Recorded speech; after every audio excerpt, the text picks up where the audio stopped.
Në shumë rajone të vendit ka nisur zhvillimi i proceseve jo stabile dhe motit të ligë, me rreshje të rrëmbyeshme lokale shiu, shkarkime elektrike dhe erë të përforcuar, ka treguar pasqyra e radarëve të Drejtorisë për Punë Hidrometeorologjike. Pamjet që po i shihni janë nga tetova ku gjatë pasdites u shënuan rreshje të rrëmbyeshme shiu, të përcjell me bubullima dhe erë të përforcuar.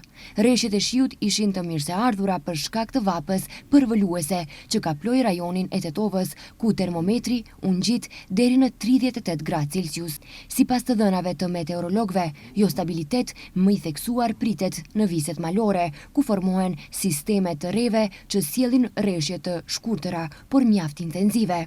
Në vendet të caktuara regjistrohen edhe shkarkime elektrike dhe stuhime erë. Meteorologët paralajmërojnë se proceset e këtilla lokale mund që shpejt të përforcohen dhe të shkaktojnë ndryshime të menjëhershme të motit, veçanërisht në orët e pasdites dhe mbrëmjes. Bëhet thirrje për qytetarët që qëndrojnë në viset malore të jenë të kujdesshëm për shkak të kushteve atmosferike.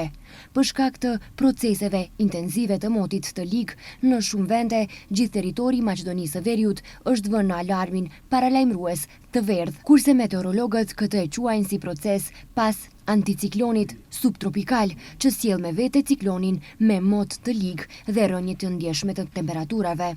Sipas meteorologëve, procese lokale të motit të ligë, veçanërisht në orët e pasdites dhe mbrëmjes, do të ketë edhe gjatë së ejtes dhe të premtes, kurse nga e shtuna pritet stabilizimi i motit dhe rënje të temperaturave.